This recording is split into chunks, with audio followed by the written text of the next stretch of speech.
Shafilea Ahmed was born on July 14, 1986, a British Pakistani girl. Shafilea's father, Iftikhar Ahmed, originally hailed from the Gujarat district of Pakistan.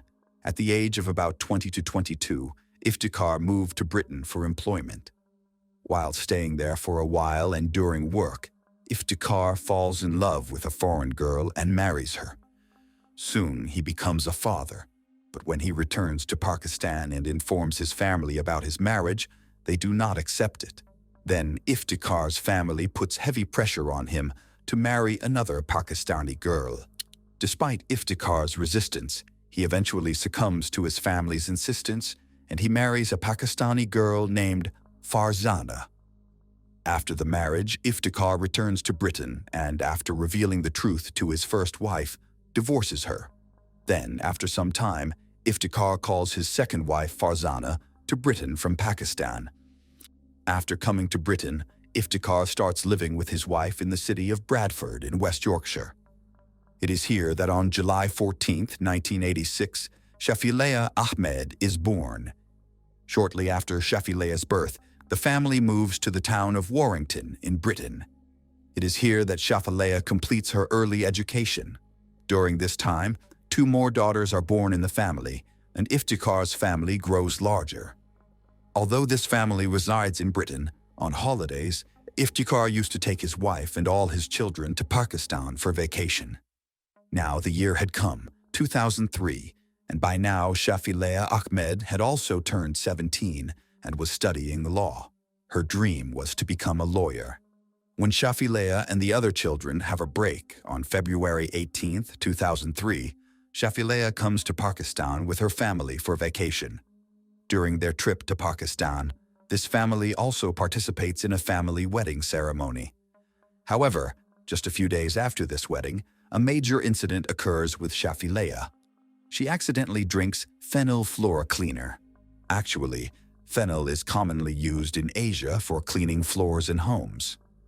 Now, because phenyl is made by mixing some chemicals and soap, drinking it causes severe pain in Shafilea's throat. The reason behind Shafilea drinking phenyl is initially said to be because her parents pressured her into arranged marriage with a Pakistani boy. Because of this pressure, Shafilea drank the phenyl intending to end her life. But later, her parents claimed that someone had poured phenyl into an old bottle of water, kept in the same bottle usually used for drinking water, and in the darkness of the night, Shafilea mistook phenyl for water and drank it. Due to this mistake, Shafilea had to endure a lot of pain. As a result, she's admitted to a hospital in Pakistan.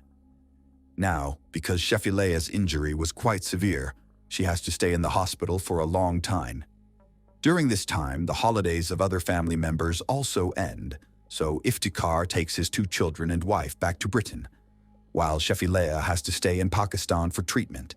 However, shortly after, Iftikhar arranges for Shafilea's return as well, and on May 27, 2003, Shafilea returns to Britain. Straight from the airport, Shafilea is admitted to a hospital for treatment through an ambulance. After several months of treatment, Shafilea's throat heals considerably, and now she rejoins college. Alongside college, she also starts a part-time job.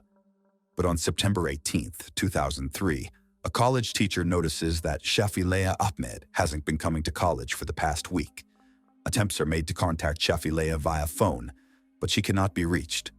When teacher asked about this to Shafilea's parents, they revealed that Shafilea has not been home for the past week. Their daughter has been missing for a week, and her parents hadn't filed any complaints about her yet, which strikes Shafilea's teacher as very strange. Immediately after this, they inform the police. Upon filing the case, a police team arrives at Shafilea's house for investigation, and questioning begins with her parents. Shafilea's parents say that they last saw Shafilea at their home on September 11, 2003, and since then, she hasn't been seen. Upon this, the police ask, "When your daughter has been missing for a week, why haven't you filed a complaint with the police yet?" To this, Shafilea's parents respond, "This is not the first time Shafilea has been missing from home for a few days. It has happened several times before." To confirm this, when the police checked the records, It is revealed that Shafilea has been missing from home several times in the past. The first time was when Shafilea was only 12 years old. She went missing with her younger sister on March 10, 1998. Because of this, her parents had also filed a missing report for both their daughters with the police. However, at that time, Shafilea returned home with her sister as evening approached. According to records, Shafilea ran away from home for the second time on November 25, 2002. Once again, her father, Iftikhar Ahmed, filed a missing report for his daughter. After extensive searching, Shafilea was found by the police sitting in a park. According to police records, for the third time, Shafilea left home with a friend on February 3, 2003. This time, Shafilea did not return home for 2 days, and then on February 5, 2003, she went to a safe house for orphaned people and filed a report against her parents for domestic violence and mental abuse. After the report was filed, the police officer spoke with Shafilea Ahmed and her parents, and after everything was cleared up, Shafilea returned home. After this, on February 18, 2003, Shafilea, along with her 2 sisters and parents, goes to Pakistan for a family function and disappears from there shortly after returning to Britain. Now, looking at old records, the police also suspect that Shafilea Ahmed may have gone somewhere again this time and will return home in a few days. Therefore, the police try to find Shafilea in all those places where she could have gone. However, even after a few days, the police cannot find any trace of Shafilea from anywhere.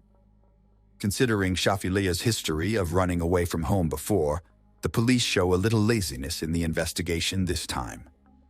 After this, some local media start making an issue out of the police's laziness. As a result, demand for a thorough search for Shafilea increases at the local level.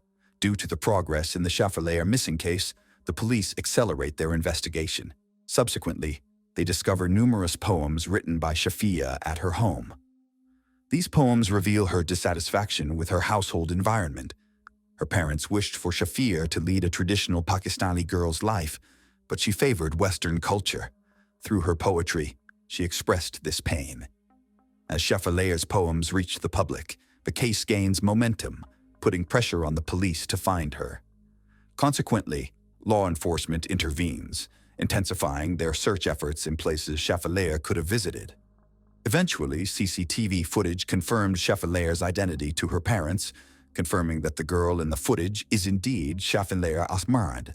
A few days after Shafilea went missing, her parents identified her. This made the police believe that at least Shafilea was alive. However, a new turn in the case occurs when the CCTV footage shows Shafilea's class teacher. Actually, when the picture is shown to Shafilea's class teacher, they say that the girl in the photo is not Shafilea Ahmed. Some other people also confirm by watching the CCTV footage that the girl in the footage is not Shafilea. Now, the police find it very strange that Shafilea's parents themselves did not recognize their daughter from the CCTV footage. The police had many questions in their minds, and to find the answers to those questions, they secretly installed some audio recording devices at Shafilea's home. The police were listening to everything that was happening in Shafilea's house through an audio recording device. According to the recording, one day Iftikhar is heard saying, "In Britain, if you kill 40 people and there is no evidence against you, then the law here can't do anything to you." Additionally, one day Iftikhar Ahmed is heard saying, "If the police collect DNA samples from inside the car, what could happen?" Furthermore, the audio recording device captures some suspicious conversations that lead the police to suspect that perhaps Shafilea's father had something to do with his daughter. Now, because the police start to doubt Iftikhar Ahmed, they use his audio recordings as evidence, and on December 18, 2003, the police arrest Iftikhar and his wife, Farzana Ahmed, along with 5 other family members, on charges of murdering Shafilea and hiding her body. The police had arrested these people solely on suspicion. The police hoped that during the investigation, some concrete evidence would be found against these peoples. However, no evidence was found against any of the arrested persons, and eventually, the police released them all. It had been a year since 2004, and there was still no evidence in the case of Shafilea Ahmed. The police were engaged in efforts to locate Shafilea. Meanwhile, floods occurred in the famous Kent River, flowing from the Sedgwick area of Britain. When the floods were under control, the body of a girl were found in extremely poor condition on the banks of this river. The distance between the place where the body was found and where Shafilea Ahmed had disappeared was 70 miles. But still, the police have doubts whether this corpse could be Shafilea's. However, to confirm this, DNA samples are collected from the dead body and then matched with the DNA of Iftikhar and Farzana.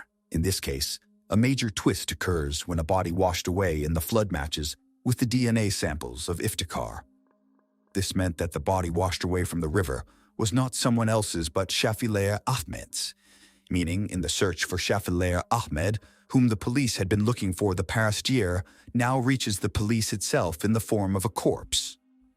Now, the biggest question in front of the police was who and why murdered Shafilea Ahmed. However, even before the statements and actions of corpse's parents, there were doubts, and in 2003, these two, along with 5 others, were arrested.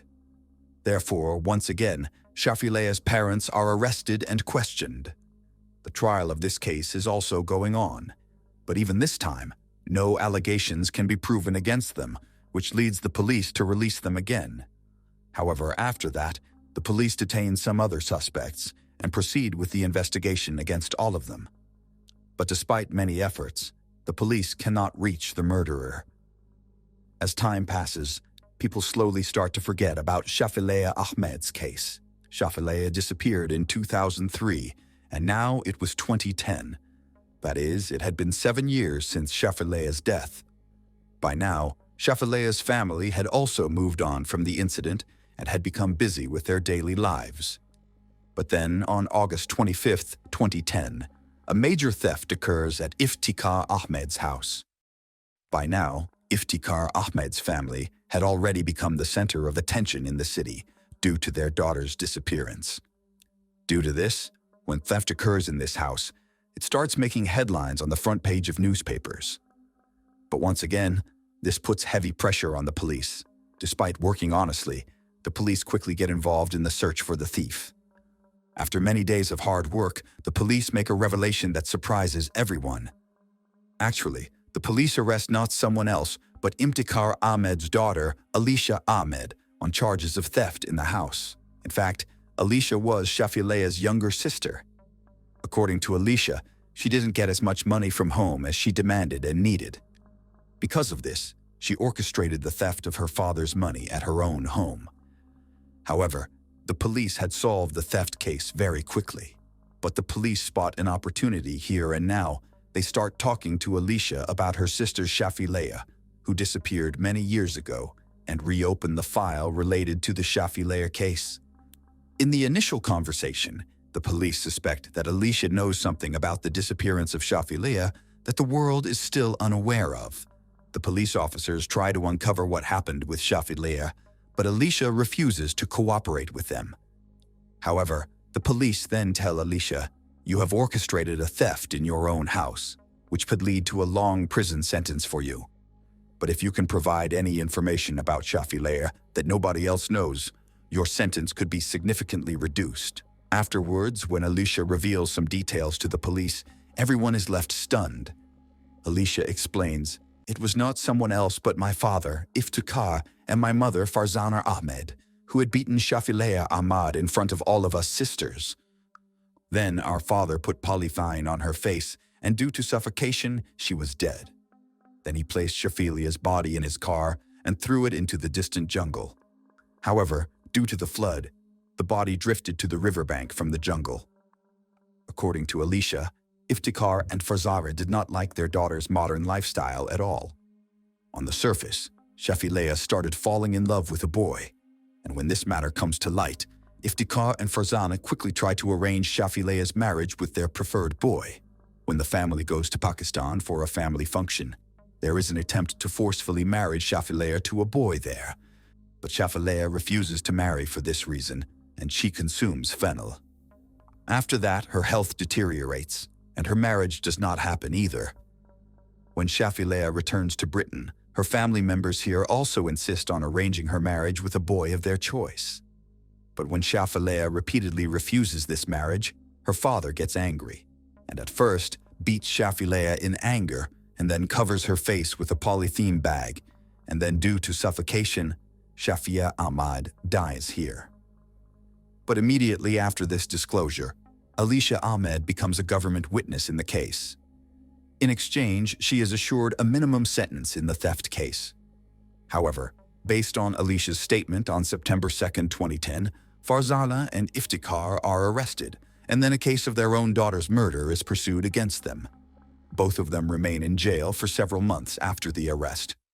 However, nearly a year later, on September 15, 2011, they are granted bail by the Manchester Crown Court. In the further investigation, the police gather some crucial evidence, and based on that evidence, the trial of this case begins in the Chester Crown Court on May 21, 2012. Initially, Farzana and Iftikhar continue to deny their involvement in their daughter's murder, but when Farzana begins to suspect that she is being framed for her own daughter's murder, she finally accepts in court on July 9, 2012, that Shafilea Ahmed's murder was not committed by anyone else but by Iftikhar Ahmed himself. In her statement, Farzana also reveals that she tried to stop Iftikhar, but instead, Iftikhar beat and threatened her family, saying, "If any of you ever talk about this to anyone, your fate will be just like Shafilea's." Now, 2 witnesses had testified against Iftikhar Ahmed. Besides, the police who gather evidence also indicate that it was Iftikhar Ahmed who murdered Shafilea, then threw her body far into the jungle.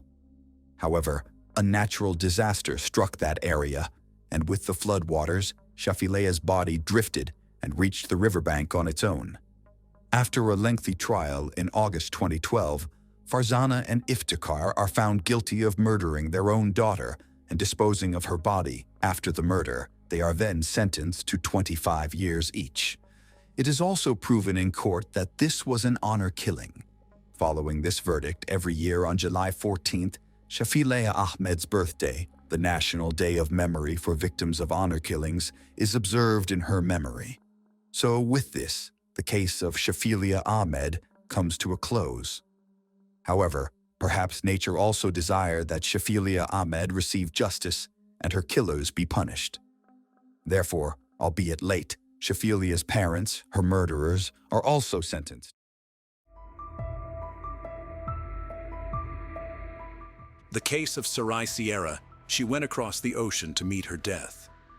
The high-profile case of an American girl photographer named Sarai Sierra 10 years ago stirred the world and brought the intelligence services of 2 countries located on different continents to their feet.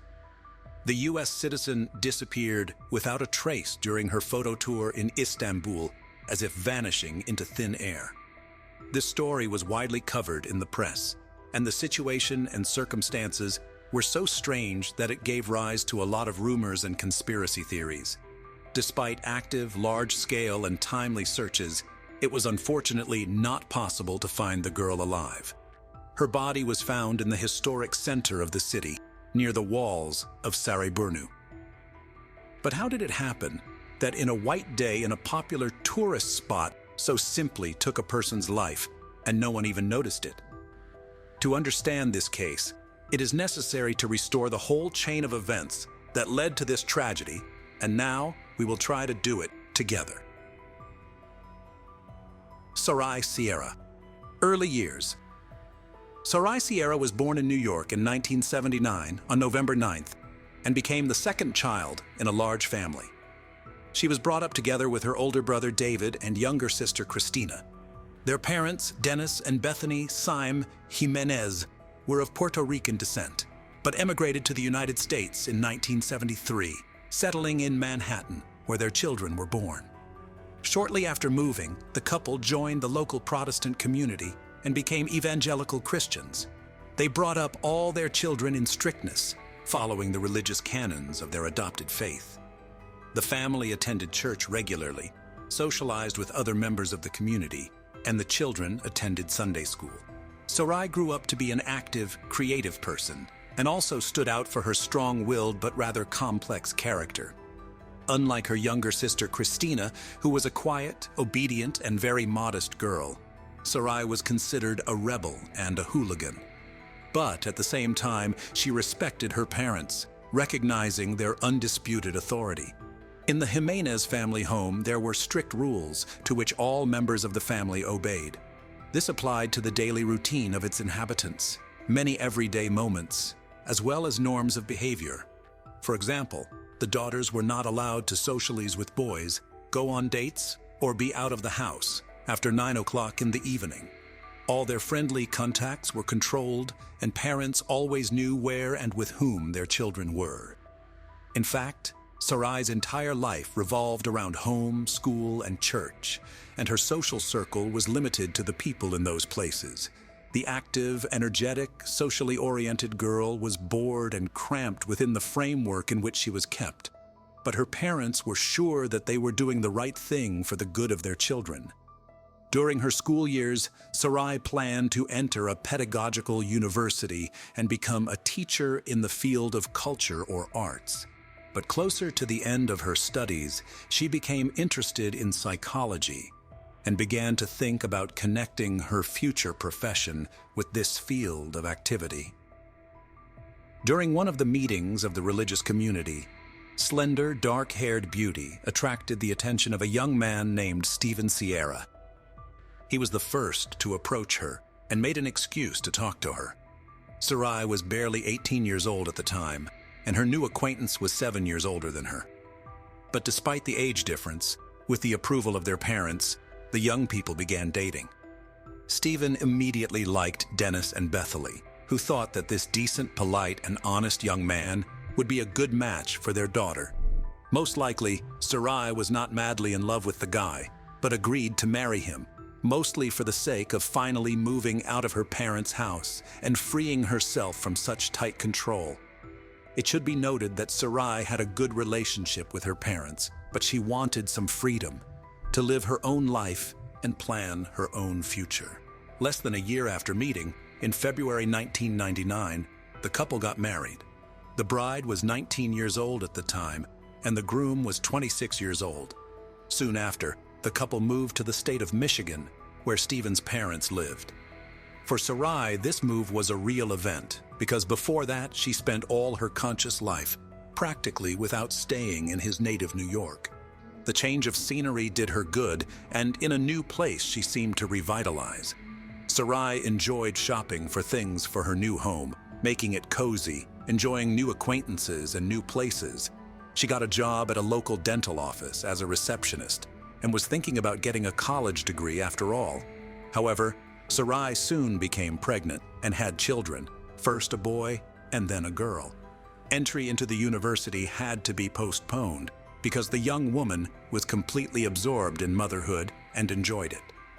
A couple of years later, the family Sierra, with 2 children, again decided to move, and this time they went to sunny California, settling in the picturesque neighborhood of Silver Lake in Los Angeles.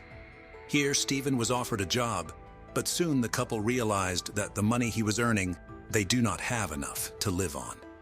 Then, having consulted, they decided to return back to New York and settled in a modest rented apartment located near the house of the Jimenez family. At that time, the couple faced serious financial problems. Sarai was still at home with the children, and her husband had to survive on casual income, because of which they periodically had to get into debt. The situation began to change for the better when the children went to school and the young mother got a job at an advertising agency. Stephen had by then found a permanent job as a bus driver on one of the city routes. A new hobby. Closer to 30 years, when the children have already grown up and life stabilized, Sarai again remembered her long-standing plans to get a higher education. By that time, she was not interested in the pedagogical faculty at all, and Sarai chose the Faculty of Psychology, entering one of the local universities. However, Sarai soon grew cold to her studies, and the boring hours of lectures caused her boredom. She decided to look for herself in another sphere and choose an occupation that would be to her liking, inspire her, and allow her to express herself.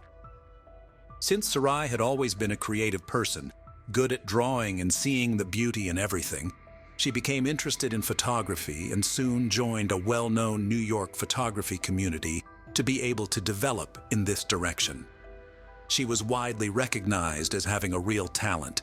Sarai was able to choose the right angles and harmoniously build compositions, making incredible in its beauty shots. Even professionals praised her work for her creativity and vision. In early 2012, on the advice of her colleagues, Sarai created a page in one of the popular social networks, where she began to post her work. The success did not take long, and other users began to subscribe to the young woman's profile by the thousands, enthusiastically commenting on each of her works. In a few months, she became a real star, and the number of her subscribers continued to grow exponentially. Such a furor literally dizzied her head. Sarai felt that she could achieve more, that she wanted to develop and improve in this direction. So she made a proposal to organize a group photo tour in search of beautiful and unusual locations in different parts of the world. Sarai Sierra started with small trips around her native country, specializing in shooting architectural ensembles and various historical monuments. Her images were a great success, and she decided not to stop. Sarai wanted to travel to Istanbul, one of the most ancient and beautiful cities in the world, to capture its sights and historical sites. It should be noted that her parents were not thrilled with this idea, because she had never left the country before and never left home for so long. But Sarai was adamant. In addition, she had to be accompanied on the trip by her best friend Magdalena. As it turned out, Sarai's family was in crisis, and her relationship with her husband was falling apart. Perhaps part of the reason for her idea of a photo tour on the other side of the world was a desire to get away, change her surroundings, and reflect on what was happening in her family from a distance. Sarai had lived in a strict framework for too long, and now she was eager to do something she wanted to do, something her soul demanded. During that period, her husband's social media account began to show strange postings and statuses. He philosophized about the value of marriage, about love and mutual respect between husband and wife, and also noted that he would not cheat on his other half, even if the marriage hangs in the balance. In one of the posts, Stephen opaquely hinted that his spouse was unfaithful to him, but a few hours later he deleted the publication, leaving the questions that appeared under it unanswered. Stephen obviously didn't feel happy and loved, and tried to show it to everyone through his social media page. Sarai was experiencing similar torment, but kept it to herself, trying not to complain and focus on her creativity. The long-awaited trip. Shortly before the planned tour, Sarai learned that her best friend would not be able to travel with her because of problems at work. The young woman was very upset, but did not change her plans because she had been going to it for too long. Sarai's relatives were concerned about the fact that she would fly alone to a foreign country across the ocean, but she assured them that everything would be fine, promising to call, write, and send photos every day. In addition, Sarai was also planning to visit Germany and Austria, where she had several commercial photography assignments already scheduled. Her entire trip was literally scheduled by the hour, and she was not going to deviate from the schedule. On January 7, 2013, a young American woman boarded a flight from New York to Istanbul. She was carrying a small amount of cash, a smartphone, a tablet, a fairly inexpensive DSLR camera, and several lenses designed for professional photography. Upon arrival, Sarai called her family, informing them that she had arrived safely and was on her way to check into the hotel she had booked in advance. It should be noted that she had a rather modest budget, so she had to stay in a remote area, which the locals considered unsafe. After leaving her things in the room and changing her clothes from the road, Sarai Sierra immediately went to the nearest metro station to get to the historic city center. She wandered the streets of Istanbul until nightfall, photographing its beauty and savoring every shot she took. In the evenings, she would call her parents and husband via video call, sharing her impressions and her plans for the next day. She would also process fresh shots and post them to her social media accounts. New friend. As it later turned out, Sarai was accompanied in Istanbul by a young man named Taylan. They met on social networks in the middle of 2012, and it was Taylan who convinced the American to fly to Turkey. For several months, they actively corresponded and became very close during this time. Sarai completely trusted her new acquaintance. They saw each other almost every day, and together visited various attractions. The guy was a native of Istanbul, so he knew the city like the back of his hand, and arranged for Sarai exciting excursions to the most interesting, sometimes unusual places. After a week's stay in Turkey, the photographer had a trip planned to a couple of European countries, where, as I said, she arranged several commercial photo shoots. Here, Sarai saved money on hotel accommodation because she agreed to be hosted by her subscribers, who had been following her work for a long time. These moments were negotiated and agreed in advance, so at the airport in Vienna, she was met by a young man in whose house she stayed for a couple of days. The Austrian acquaintance was a few years older than Sarai. He himself was fond of photography and admired her works, so he was eager to communicate personally with such a talented photographer. The trip went according to plan. Sarai visited all the places she had planned and met everyone she had arranged to meet. On the third day, she flew to Berlin, where she was also met at the airport by her subscribers, who gave her a tour of the city. After finishing all her business in Germany, the photographer went to the airport again and returned to Istanbul, where she planned to stay for 2 more days before returning home. Upon arrival, she was met by Taylan, with whom they spent the day driving around the city, and afterward they went to a popular local bar together. It was after midnight when the Turk escorted Sarai to her hotel, where they said goodbye. A mysterious disappearance in a foreign country. On January 21, 2013, the last day of her photo tour, Sarai called her parents and husband to let them know what time and what flight she was taking to New York. She had never been away from home for so long before, so everyone was happy that her trip was finally coming to an end. However, before leaving, Sarai decided to take one last walk around the city and take some more beautiful shots for her account. At the appointed time, Sarai's father arrived at the airport to pick up his daughter because her husband was at work and could not make it. He arrived early because he was afraid of getting stuck in traffic and not being on time. They announced the arrival of the plane. All the passengers got off, but Sarai was not among them. Her phone was also unavailable, and all attempts to contact her were futile. Then Dennis waited a little longer, and then, concerned about his daughter's absence, went to the representatives of the airline. However, Dennis was literally shocked when they informed him that a passenger with such a name had not boarded the aircraft. Dennis immediately called Stephen and informed him of what had happened, saying that it was necessary to immediately organize a search.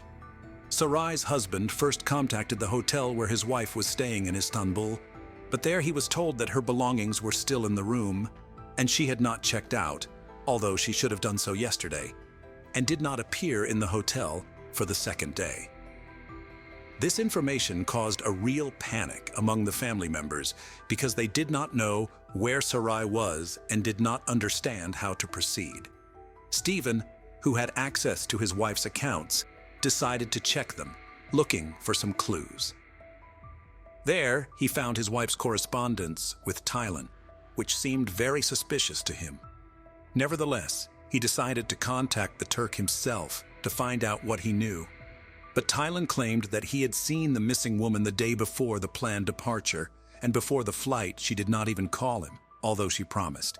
Sarai's family immediately reported the incident to the American embassy in Turkey, and a day later, a large-scale search operation was organized on the spot, for which a special unit was even created. Almost immediately, Sarai's husband and parents flew to Istanbul, deciding that they needed to be personally involved in the search. Besides, Not much time had passed since her disappearance, and there was a high probability of finding her alive. Investigating police officers. The first thing decided to determine the social circle of the American and talk to those who saw her shortly before she disappeared. To testify were called employees of the hotel where she stayed, as well as her friend Tylen. The hotel manager stated that he last saw Ms. Sierra the night before she left. She was leaving with a small bag and a camera in hand. She was supposed to check out later, but never showed up at the hotel again, and the next morning they received a call from her worried husband, who informed them that Sarai's belongings and documents were still at the hotel. The receptionist also described the clothes Saraya was wearing that day. The situation with Tylen was much more interesting and ambiguous. First, the guy's name was actually Tarkan, and why he introduced himself to his new acquaintance with an assumed name was unclear. Secondly, they had been in close contact for several months before their meeting, and Sarai had arrived in Istanbul at his invitation. All of this suggested that there was a romantic relationship between them, but Tarkan himself categorically denied it, claiming that they were only friends.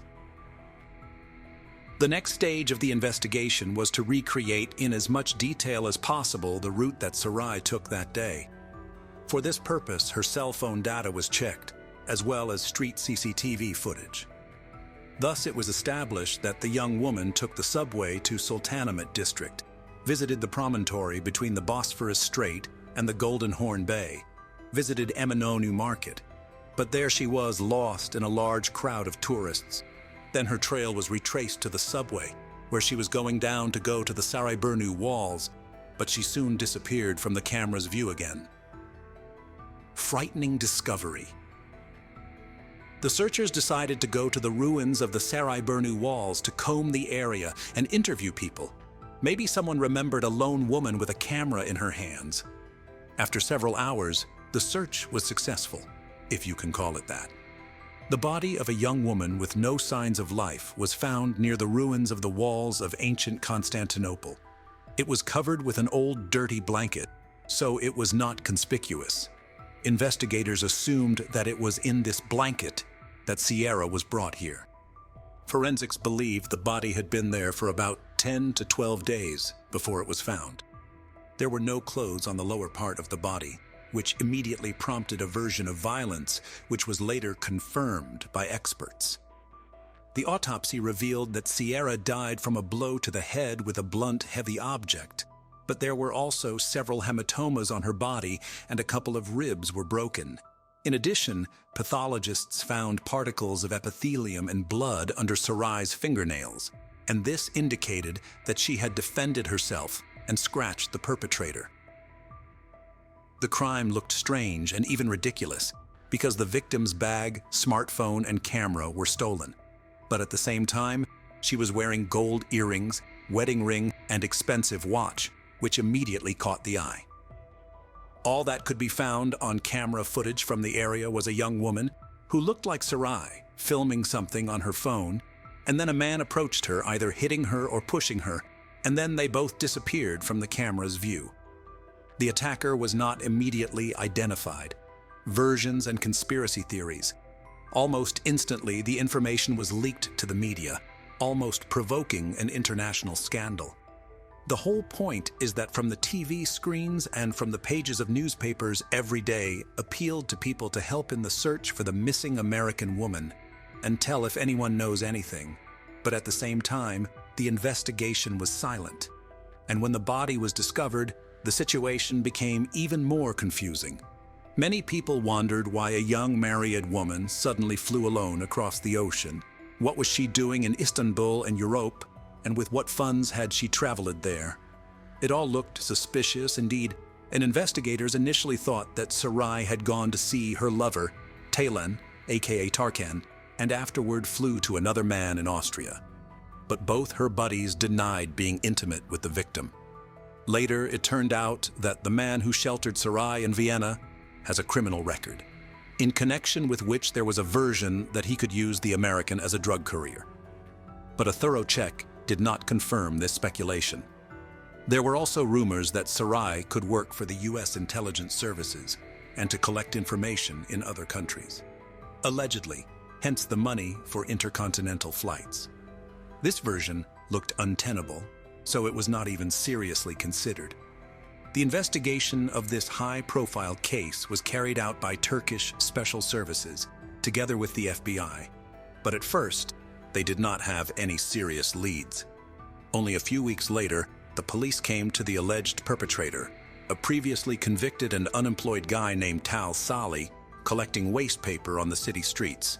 But it was not possible to communicate with him because almost immediately after the crime, he borrowed money from relatives and left the country, presumably going to Hatay province, where he illegally crossed the border with Syria.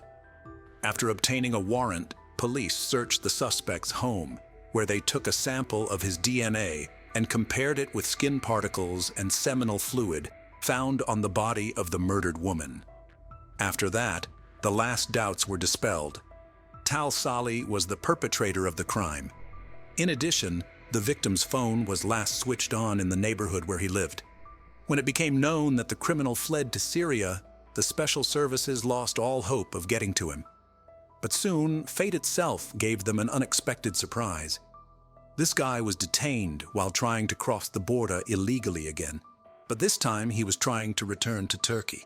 He joined the rebels in Syria and obtained firearms, but was injured in the conflict and decided he would be safer at home. However, he made his way back with his weapon, which was the initial reason for his arrest. But the local police soon realized who was in their hands and immediately reported him to the security services. When Tal Salih was brought in for questioning, his story was literally discouraging with horrific details. He saw a young woman on a hiking trail along the walls of Sereburnu, and for a few minutes he simply admired her and watched her taking pictures. When he got closer, Sarai tried to ask him something using gestures, but due to the language barrier, he never understood what she wanted. However, he noticed a brand new iPhone in her hands and an expensive camera around her neck. As Sarai walked on, he followed her, already determined to rob her. It was getting dark outside, and there were no other people near the wall, at least in sight. At one point, Sierra turned around and, as it seemed to him, took a picture of him. That action became a trigger of sorts. Tal Salih grabbed a boulder and lunged at Sierra, hitting her hard in the head. After that, they literally rolled together down to the ruins of the wall, hence probably bruises and broken ribs on Sarai's body. Then Tal Salih, taking advantage of the unconsciousness of the victim, decided to commit violent acts of intimate nature. The perpetrator then delivered another severe blow to the head to finish Sarai off.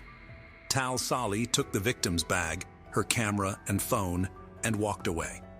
On his way, he came across the same blanket that someone had thrown away and decided to return to cover the victim's body with it.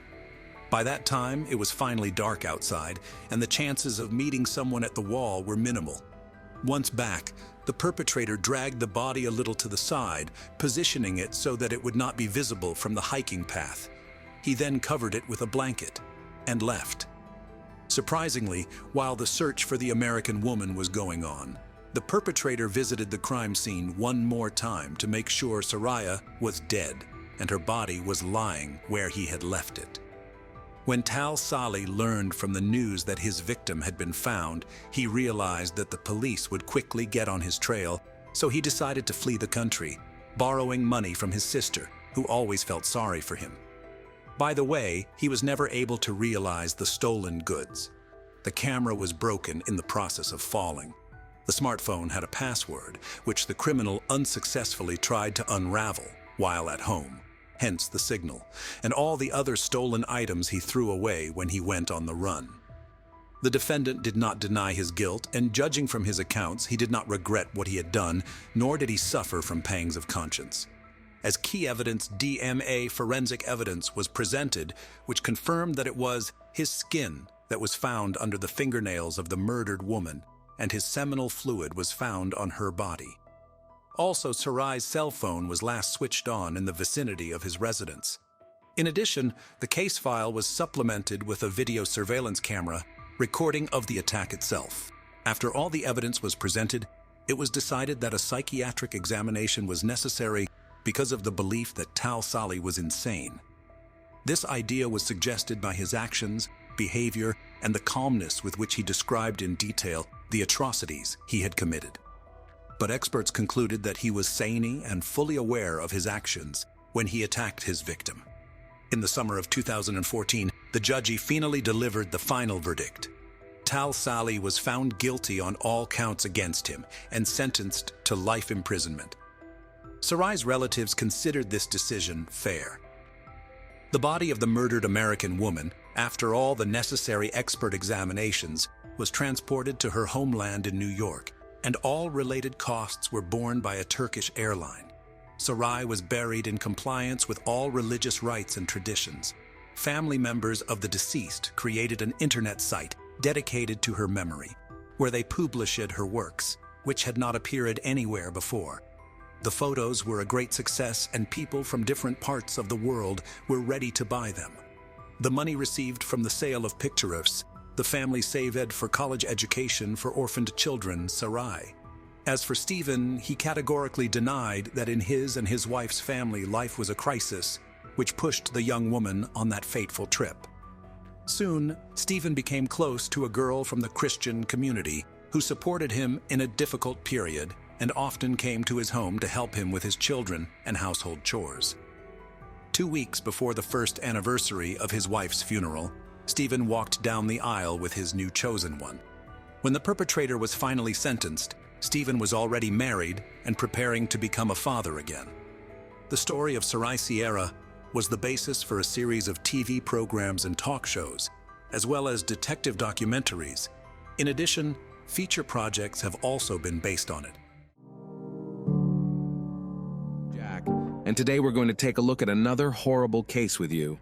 According to statistics, approximately 30% of violent crimes committed around the world remain unsolved, despite the rapid development of technology and techniques, as well as the creation of extensive DNA databases. As a rule, most of these crimes are solved on hot tracks, but there are cases when the investigation lasts for years or even decades before the perpetrator is punished.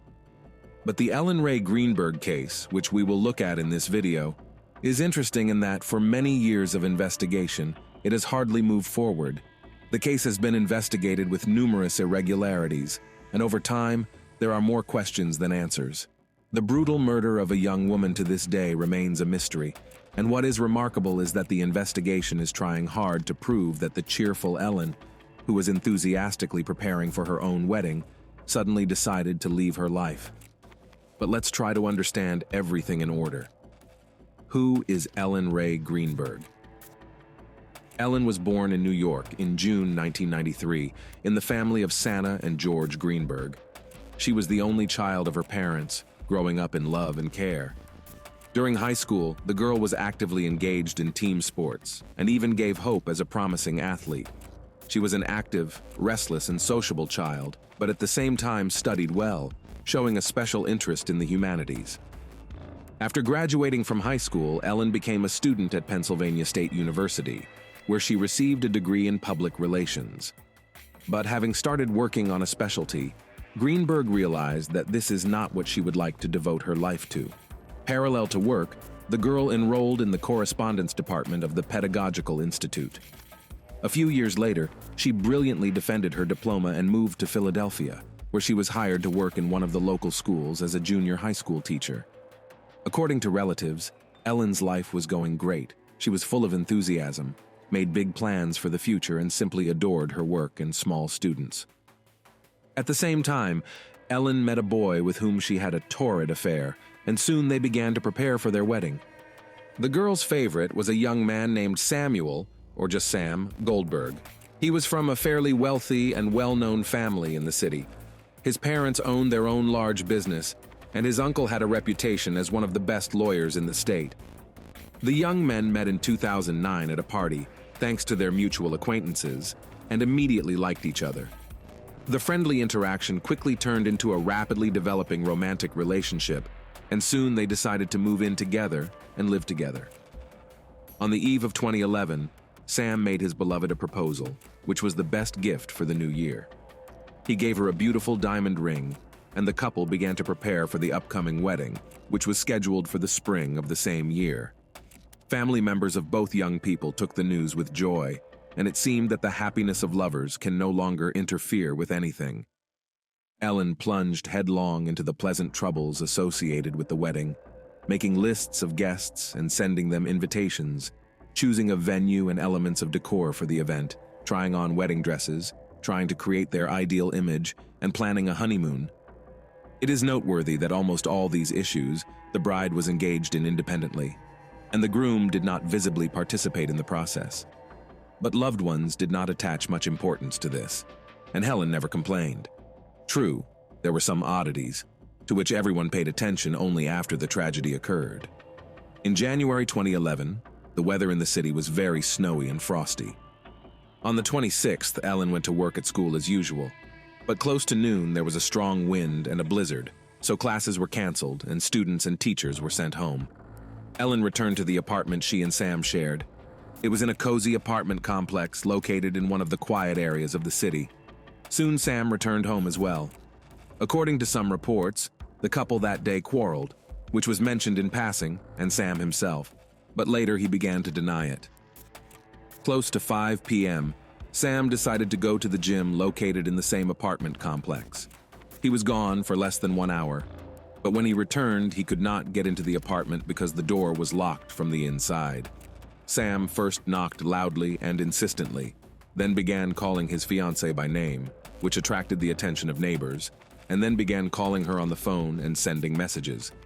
No one responded to his yelling, knocking, and calling, but it was heard that the phone was inside the apartment. Sam then went to the first floor of the building to the security guard to ask for help. Samuel explained the situation to him and asked if it was possible to open the front door, to which the guard replied that this was beyond his authority and that he could not leave his post by instruction. Then Sam went back up to his floor and decided to act on his own. He slammed his shoulder into the door, and the first time he did it, he managed to break the latch. It was quiet inside. Ellen's call was never answered, and when he entered the kitchen, he saw a gruesome sight. His fiancée was sitting on the floor, leaning back against the cabinet door, her body slashed with a knife and her clothes stained with blood. Sam immediately started calling emergency services, describing the situation, and when asked to check if the girl had a pulse, he acted strangely, asking several times if he really needed to do that. Then there was silence, and afterwards Sam suddenly stated that there was a knife sticking out in his fiancée's chest, which, allegedly, he had not noticed before. He also added that Ellen was obviously already dead. The police officers who arrived on the call were quite surprised, and noted that they had never seen such a thing in their many years of practice. The door was indeed locked from the inside with a latch, which Sam had subsequently knocked off with his shoulder. There were no signs of forced entry or the presence of intruders in the room. Nothing had been stolen from the apartment. All valuables and money were still there. Nothing had been searched or touched. But the most interesting thing began when the body of the dead girl was examined. No signs of struggle or attempts to defend herself were found, as if everything happened suddenly, and the victim simply did not have time to react. On her body counted about 24 stab wounds of varying depth, and the final blow came to the heart, and it took Ellen's life. We will return to the blatant negligence with which the crime scene and the body of the deceased were examined a little later. This negligence allowed a lot of evidence to be missed and left a possible perpetrator at large.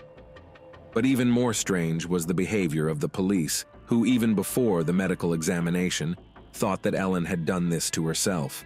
Panic attacks, visits to a psychologist, and prescription drugs. In favor of the version of voluntary departure from life was the fact that Ellen, since some time, began to suffer from anxiety disorder and panic attacks arising on its background. The situation was so serious that Ellen even sought help from a psychologist. Close, she tried not to complain, so as not to worry them, and relatives in turn associated changes in Ellen's behavior with stress and excitement before the wedding. However, the specialist who worked with Ellen prescribed her 2 medications, which she took regularly to combat her anxiety. As the psychologist himself would later report, Neither of these drugs, neither together nor separately, could in any way aggravate Ellen's mental state and cause thoughts of death. The specialist also noted that despite her anxiety, the patient never had such thoughts. In addition, Ellen's friends and colleagues noticed that after she and Sam started living together, her behavior began to change. In addition to becoming anxious and restless, Ellen almost stopped making any decisions on her own. In every situation, Ellen would say that she needed to discuss it with her fiancé, that she couldn't give an answer without consulting him. Similar oddities noticed, and parents of the deceased, but every time her daughter tried to complain to them about her difficult emotional state, she added that Sam had nothing to do with it. And 3 weeks before the tragedy, Ellen told her mother that she wanted to quit school, drop everything, and return to her parents' house. Her mother was very surprised at her daughter's words, but assured her that she could return home at any time, and her parents would accept her without question. However, Ellen never brought up the subject again. Later, it was hypothesized that after the couple moved in together, Sam began to show violence towards his fiancée, and she was scared, afraid to tell anyone about it. The psychologist Ellen consulted did not confirm or deny this version, but noted that Ellen had difficulty articulating and expressing what she was experiencing and what was bothering her. It was as if she wanted to share something important, but the fear was stronger than that. Oddities and inconsistencies in the case. This unusual case from the very beginning raised a lot of questions, but most interestingly, no one even tried to find answers to them. The carelessness with which the examination of the crime scene and the body was conducted, as well as the expertise, is simply astounding. Many circumstances, facts, and evidence were simply ignored and irretrievably lost, and without them it was impossible to restore the full picture of the incident. To begin with, on the hands of the victim, was not found typical for self-defense injuries, which means that the girl was not trying to defend herself. But at the same time, on her body revealed numerous hematomas, which, judging by the degree of healing she received several weeks ago. The fiancé explained that these are most likely the consequences from playing team sports. However, Ellen's parents assured that their daughter had not visited gyms and playgrounds for a very long time because of the workload at work, as well as active preparations for the wedding. No suicide message was found. Ellen looked like a victim of a brutal massacre, but despite this, almost immediately a version of voluntary departure from life was voiced. Moreover, there were food, spices, and a cutting board on the table in the kitchen. So, according to the logic of the investigators, Ellen started to cook dinner, but suddenly changed her mind and decided to cut herself to death with a knife. Further, as I have already noted, on the body of the victim counted 24 penetrating wounds of varying depth, and forensic examination showed that 10 of them were inflicted from the back, so if the girl was attacked from behind, and some of them were serious enough, and if they did not kill Ellen immediately, then certainly deprived her of the ability to move and resist. It is simply impossible to inflict such injuries on oneself, and then to stick a knife into one's heart to the hilt, and this caused medical experts to doubt the originally announced cause of death. However, despite this conclusion, the investigation continued to insist on the previous version and refused to initiate criminal proceedings. The main argument was the absence of traces of strangers in the apartment, as well as the absence of signs of self-defense. By the way, there were also some doubts about the possibility of penetration into the apartment, because the latch on the inner part of the door was also very peculiar. It could be closed from the outside, but not completely. If the latch had been closed from the inside all the way, it would have been impossible to break it out with a single blow of the shoulder without damaging the doorway. But, judging by the nature of the damage, it was only partially closed, and it could have been done from outside the door. Although the victim's spouse or partner is usually the prime suspect in such cases, Sam has always remained above suspicion. No charges were brought against him, and it was only on the day of the incident that he was interviewed at the station in the presence of his uncle, who, as already mentioned, was a well-known and influential lawyer. Moreover, the whole picture and sequence of events of that day was reconstructed only according to the words of Sam Goldberg, who at times was confused in his own testimony, but wrote everything off as stress. Neighbors confirmed only that they heard the knocking and screaming of a guy who could not get into the apartment and called his fiancée, but that's all. Sam further claimed during his testimony that he went to the security guard for help, and the guard went upstairs with him and saw him kicking down the door. But the guard denied this information, saying that he had not left his post. Strangely enough, but the investigation did not return to this issue, considering this detail irrelevant. A recording from only one surveillance camera leading to the gym was also checked. It shows Sam walking towards the gym and then walking back.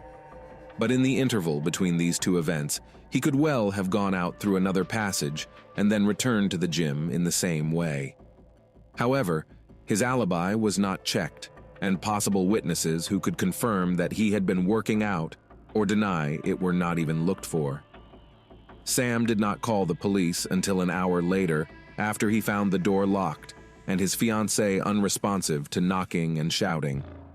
In addition, the officer who took the call noted that Sam was acting strangely. Despite the fact that he was screaming and wailing, the specialist thought that it was a feigned panic, because Samuel was calm enough to answer questions, and his voice was not shaking. When he was asked to start resuscitative measures, he first doubted the need to do so, then quieted down, and then, and after all, reported about a knife sticking out of his girlfriend's chest, which earlier he allegedly did not notice. It is noteworthy that before calling the police, the guy called his parents and his lawyer uncle, who arrived at the apartment before the police.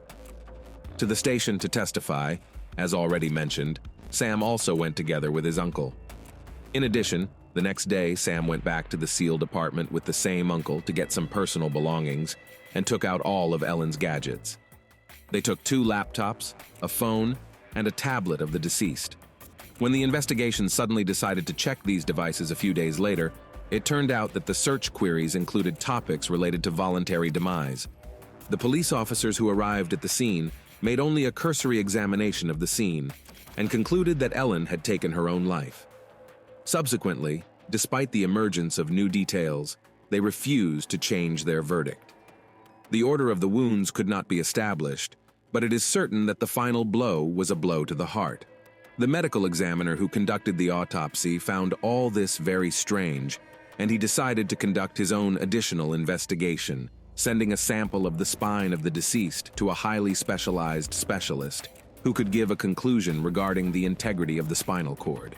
If the spinal cord was damaged, then Ellen would be paralyzed and unable to stab herself in the heart.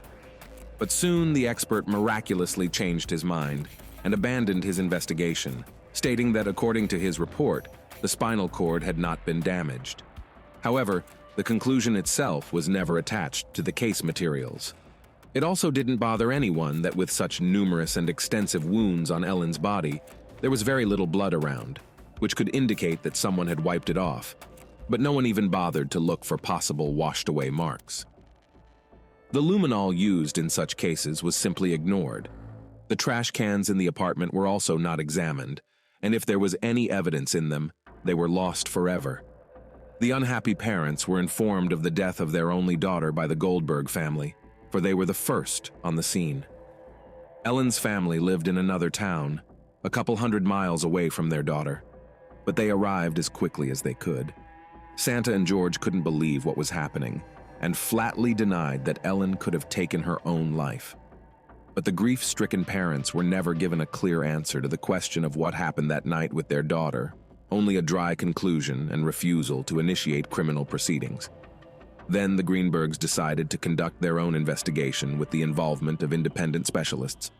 Soon they were contacted by a private detective who offered his help completely free of charge because he himself wanted to understand this confusing case. The detective studied the materials and came to the conclusion that Ellen's body was moved after her death. This was evidenced by a dried blood trickle from her nose toward her ear. But Ellen was found in a sitting position, so the blood couldn't have traveled that way. He also found smeared stains on the floor, very similar to drag marks. In addition, after a second one, the guard remembered that Sam, who had asked for help, was wearing a tracksuit and said he had come back from the gym, but he was wearing boots. He did not have a bag with a change of shoes with him. But despite the new evidence and witness testimony, the parents of the deceased were again denied a criminal case or further investigation. The Greenbergs were even denied case files, including a recording of Sam's phone call to the police, as well as surveillance footage showing the time he walked toward the gym and then returned from there. 4 years later, a new young officer has joined the county's homicide unit, taking a position as an assistant prosecutor. He had heard about the unsolved, strange case while he was still studying at the university, and now he decided to get materials from the archives and get to the truth. His attention was drawn to the injury to the back of the head, which could be the first to indicate that Ellen had been attacked from behind when she hadn't expected it. Also of interest to him was the note that there was no spinal cord injury, but there was no official document to prove it. All of the ADA's attempts to find any report regarding the spinal injuries were unsuccessful. It was allegedly lost somewhere in the archives. Then he made an official request to the Center of Forensic Medical Examination to get a duplicate of the document. And then it turned out that no one had ever given such a conclusion, and the body was not examined for spinal cord injuries. At the same time, a fragment of the spine had somehow miraculously been preserved and could be re-examined. An independent specialist was brought in and determined that the spinal cord had been damaged in several places at once, so that Ellen could not have inflicted further injuries on herself. The resulting materials were passed to the police, but there, after reviewing them, again refused to initiate criminal proceedings. In 2018, the coroner gave an official conclusion, which stated that all 20 wounds the deceased had inflicted on herself, and there can be no doubt about it. New investigation. Once again, at a stalemate of justice, the grief-stricken parents hired a new attorney with whom they recollected all the documents, previously unrecorded evidence, facts, and witness statements. In 2019, they filed a new lawsuit against the coroner and experts who had improperly done their jobs and effectively collapsed the case. The following spring, the lawsuit was heard and settled, but trials never began due to the pandemic raging around the world. It was expected that the case would be reclassified, but due to the negligence of the police and medical examiners, as well as the resulting confusion, crucial evidence was lost and irretrievably lost. The parents of the dead girl even created a page in the social network dedicated to the progress of the investigation, where they share official materials, new details, and versions. Family, friends, and colleagues of Ellen insist that she could not take her own life, and even do it in such a heinous way. Ellen, in principle, did not tolerate the sight of blood. It made her sick, and she also had a low pain threshold, because of which she has never done tattoos or piercings.